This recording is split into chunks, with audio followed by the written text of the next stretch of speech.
take on. It was a closer game than it had to be just because of the 4 turnovers, and obviously that's got to be something you're not happy with. Yeah, I mean, you can't lose the turnover battle 4-1. You're going to win, 5% of your games, if not less, and that happened to be one of the 5% that we won, so that's got to get cleaned up before next week. Raleek Brown just had a career day and over 1,000 yards. What did you think about his performance? Yeah, he played great. O-line played phenomenal in the second half. When we started getting the right hats on the right hats, we started moving people. The running back saw the holes, and he played phenomenal in the second half, and the O-line did as well. What about the defensive effort? It looks like they bailed out the offense every time you use it. Oh, every single time. That defensive effort was on. I think we had 17, don't quote me, but 17 possessions I think they defended. It could be 16, could be 18, but right around there, which is 2 games.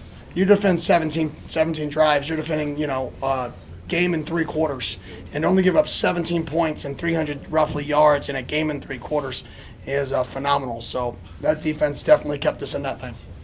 How big was the fumble recovery in the fourth for the momentum? For ours or one of the ones that we gave up? Your recovery. Oh, it's huge because the next play we went and scored a touchdown. But we turned the ball over back-to-back possessions, which is you can't do. You can't turn the ball over back-to-back possessions, especially in your own area. We gave them short fields twice on turnovers. Defense bailed out the offense. But we stole a possession. We lost the turnover battle 4-1, but we kind of stole a possession on a fake punt, which got us 3 points. So that's 4-2. If you think about that as like a stolen possession, like a turnover, but you're not going to win many games like that. How does it feel just to be sitting on 8 wins going into the Territorial Cup, given everything? Yeah, it's remarkable. Testament to these guys. It really is. I'm sure everybody, if they could sit back and be real, and they said all of this was going to happen, and we'd be sitting where we're sitting, and we're still playing meaningful football. The last game of the year matters, not just because it's the rivalry game, right? It matters to the league. And if we can consistently do that, are we going to win it every year? No. I wish we could. Are we going to win every rivalry game? No. I wish we will.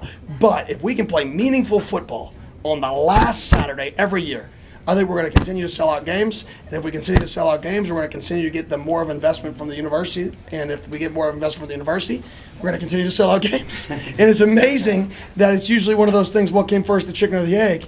But once one comes, the other one follows, and it goes back and forth forever. And I hope we're at a point where, not everything's going to be perfect all the time, and people are going to be pissed sometimes, but, hopefully this chicken and the egg thing now with fans and support, hopefully we're there. And that's how you really build programs that last, consistently 5, 12, 15 years is that.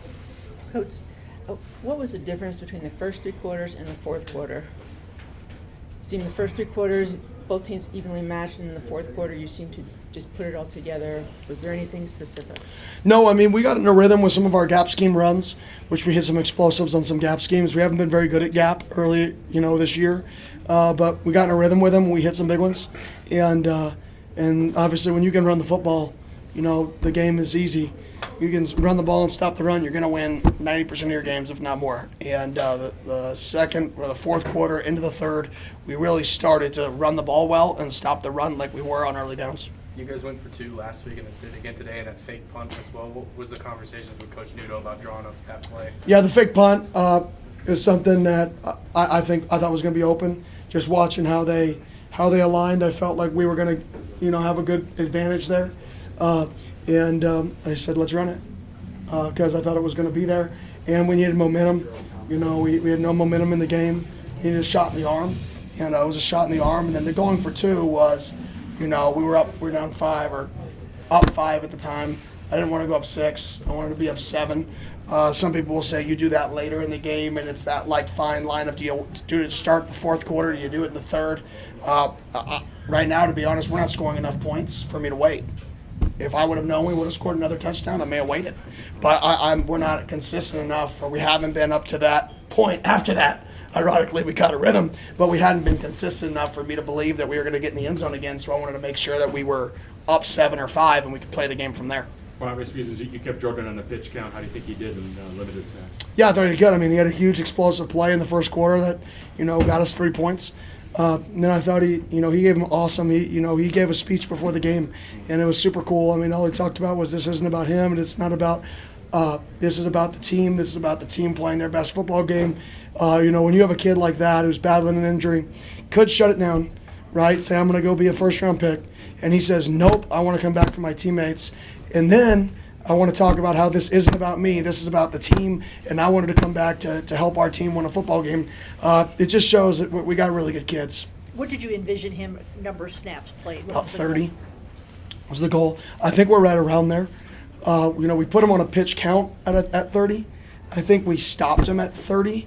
I'd have to ask Hines for the official. Was it 32? I don't know, but I think right around there, which is about 50% of what he normally plays. He's normally a 60 play, never get off the field guy, so about 45% what he normally does. Coach, you had a lot of success putting pressure on Williams. Was that the game plan coming in? Yeah, I mean, we always want to pressure the quarterback. That's always a goal, is to impact the quarterback. Julian's a phenomenal player.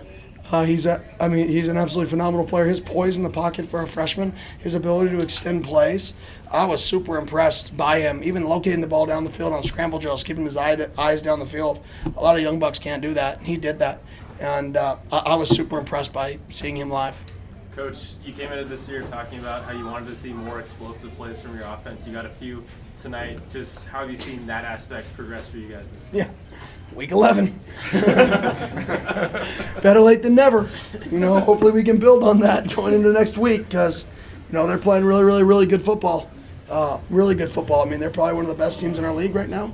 They're playing as good a football as anybody in our league right now. So, they've been at home at 4 o'clock today, and on the couch relaxing, and we're about to fly back right now. So they're a really good football team, and we better have more explosives next week. On that last drive, Keith Abney went in for a play at wide receiver. What went into the idea behind that, and also Jason Brown getting his touchdown? How cool is that? Awesome for Jason to get a touchdown. That dude's been awesome on special teams for us. And Keith and JT came up to me and said, put me in, let me run a fade. And I said, no. And they said, well, put me in and let me run off. And I said, okay. So we thought we were actually going to take a knee there, but they wanted to get more. They wanted to get another possession for their young quarterback. So we kind of made eye contact and said, hey, we just keep playing the game. Normally we take a knee, but they wanted to get their guy another series. So I thought he was actually going to go in and run off, and we were going to be in a victory formation. And it ended up when we were running a real play there. But no, it was good. Kenny, Coach Iguano's produced another 1,000-yard rusher here at ASU. How much of an impact has he had on Raven's play this year? Yeah, I mean, Coach Iguano's awesome. I mean, when you're a head coach and you're winning state championships and you're known as the best head coach in the state for a long time, and then you get to coach like 5 guys, you're going to be pretty good at it. And I think you guys have all seen that over his tenure here is, he just gets to focus on 5 guys, he gets to pour into them, and they've had great results. Don't let Jason monitor you say that. Well, that was a different era, right? Rince Sean left, Jason took over. But Regal was there before Sean. So we've kind of got 3 little 7-year eras where I feel like we have, 3 of the best guys from the state on our staff. And it's exciting to see local people, have the success that they're having. Coach, it kind of seemed like a chippier game than usual. What do you kind of say to put the blinders on your guys on the field? They just go play our game, play between the whistles, and celebrate with your teammates. If you celebrate with teammates, you don't get in trouble. When you try to make it about the opponent, that's when you get in trouble. So we just celebrated with our teammates. But I didn't think it was too chippy. I thought those guys played good, hard football. They played really, really hard. Those guys were fighting over there for coach. And but I thought it was a good, clean game. How big a win was this for you, Coach? I mean, it's huge. I mean, getting to 8 wins, everything we've been through, and keeping meaningful football alive, like I said. There's not many teams still in college football playing meaningful football. And all the things that this team's been through, and we're still going to play our last game, is going to matter. That's unbelievable. I mean, it's a testament to the kids in that room, the kids in that locker room. So it's huge because it keeps hope alive. And it's special to be able to play 12 games, and they all matter. Thank you. Thanks, Kenny.